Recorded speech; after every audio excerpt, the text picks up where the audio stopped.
नमस्कार। मार्केट की बात करते हैं, शेयर बाजार की बात करेंगे, निवेश इन्वेस्टमेंट के बारे में बात करेंगे। कंपनी का नाम है RVNL, रेलवे कंपनी है ये। और स्टॉक प्राइस की बात करते हैं तो 316 के आसपास इस वक्त कारोबार कर रहा है।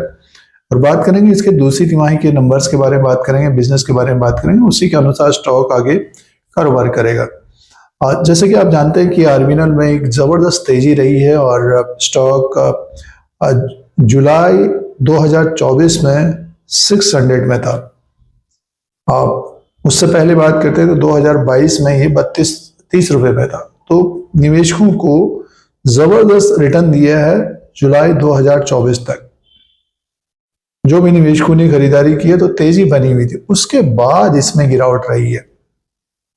तो ये समझना चाहिए जो नए निवेशक जिन्होंने टॉप में खरीद लिया था, 500 के ऊपर खरीद लिया था, वो निवेशक चिंतित होंगे, वरीड होंगे, या अपना सौदा काट लिया होगा या मार्केट से बाहर चले गए होंगे। क्योंकि जब तेजी बनती है तो बहुत सारे निवेशक खरीदारी करते हैं, ज्यादातर यही होता है।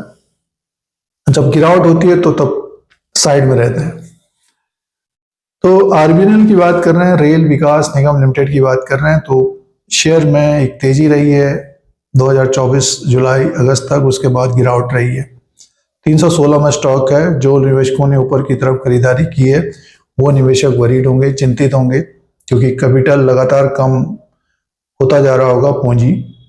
और जिन्होंने 2022-2021 में खरीदा है तो उनका प्रॉफिट कम हो गया होगा, प्रॉफिट बुकिंग नहीं की है। तो लॉन्ग टर्म के निवेशक अभी भी प्रॉफिट में है, 100 से नीचे जिन्होंने खरीदा है। तो रेल विकास निगम लिमिटेड की बात कर रहे हैं तो शेयर प्राइस डाउन ट्रेंड में है। बिजनेस की बात कर लेते हैं। देखिए, जो दूसरी तिमाही के नंबर्स आए हैं तो ये स्टैंड लोन फाइनेंशियल रिजल्ट है RVNL का, रेल विकास निगम लिमिटेड का, रेलवे कंपनी है। 4,934 करोड़ का इसका रेवेन्यू रहा है। और अदर इनकम को हम प्लस करते हैं 203 करोड़ को, 5,137 करोड़ का टोटल इनकम है। और 4,126 करोड़ का इससे पहले क्वार्टर में था, साल भर पहले 5,149 करोड़ का था। तो साल भर में कोई ग्रोथ देखने को नहीं मिली है। टोटल इनकम आसपास ही है, थोड़ा बहुत कम ही है, 10-11 करोड़। और क्वार्टर एंड क्वार्टर के हिसाब से टोटल इनकम बढ़ा है। और अगर टोटल एक्सपेंसेस की बात करते हैं 4,832 करोड़ का है। सीधे से प्रॉफिट का जो अपडेट आया है, net profit after tax 196 crore का है। 127 करोड़ का इससे पहले क्वार्टर में था, 302 करोड़ का साल भर पहले था। तो साल भर पहले ज्यादा ग्रोथ देखने को मिल रही थी और साल भर के बाद देखते हैं तो प्रॉफिट मुनाफा कम हुआ है और क्वार्टर एंड क्वार्टर के हिसाब से बढ़ा है। तो एक तरह से देखिए, सालाना देखते हैं तो ग्रोथ कम देखने को मिल रही है और क्वार्टर एंड क्वार्टर के हिसाब से ग्रोथ रही है। इसका अर्निंग पर शेयर 0.94 का है, 0.61 का इससे पहले क्वार्टर में था, साल भर पहले 1.45 का था। तो ग्रोथ देखने को नहीं मिल रही है सालाना रेल विकास निगम लिमिटेड में। और कंपनी को ऑर्डर्स मिल रहे हैं, बट ये कि वो आगे आने वाले समय में रहेगा फायदा। और अभी तो साल भर के अनुसार देखते हैं तो नीचे ही मुनाफा है और रेवेन्यू भी उसी के आसपास है, कम ही हुआ है। अब देखिए, फंडामेंटल्स पॉइंट्स की बात करते हैं और उसके अनुसार आगे बात करेंगे। बिजनेस देख लिया दूसरी तिमाही तक का, तो जिसमें ग्रोथ कम देखने को मिल रही है। 66,241 करोड़ का इसका मार्केट कैप है, फेस वैल्यू 10 रुपीज का, बुक वैल्यू पर शेयर 45 का है, डिविडेंड यील्ड है 0.54% का, EPS है 5.72 का और P रेशियो है 55 का। तो बुक वैल्यू पर शेयर 45 का है, स्टॉक 300 के आसपास है और P रेशियो 55 का है। इसका जो डेप्ट है 0.57 का है।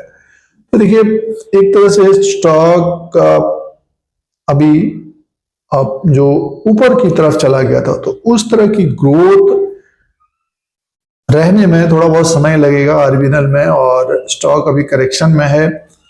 तो बिजनेस पॉइंट और फंडामेंटल्स पॉइंट्स के हिसाब से अब वैल्यूएशन में है, बट ये कि जिस प्रकार से अभी गिरावट हो रही है तो निवेशक एक तरह से प्रॉफिट बुकिंग कर रहे हैं, ऊपर की तरफ शेयर जा रहा है। तो और अभी देखिए हाल फिलहाल की बात करते हैं, शेयर में तेजी थी, 362 तक था ये।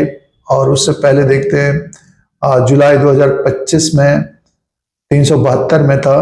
2025 की बात करते हैं तो ये स्टॉक 428 440 के ऊपर गया नहीं दोस्तों।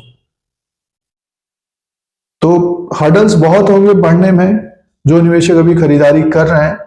और अगले मार्च तक एक तरह से इसमें रैली बन सकती है, और रैली बनती है तो अपना डिसीजन करें, फैसला करें। टॉप में ले लिया है तो अब रिस्क तो रहता ही है, क्योंकि जब तेजी होती है, जब आप ट्रेड करते हैं तो दो चीज होती है, या तो आप प्रॉफिट आपको बनता है, वो कमी देखने को मिलता है क्योंकि ग्रेडी रहते हैं ज्यादातर निवेशक, और जब गिर जाता है तो भी इन्वेस्टर बन जाते हैं। अभी देखिए 2021-2022 में 30 रुपए के आसपास था, तो उन निवेशकों को कोई फर्क नहीं।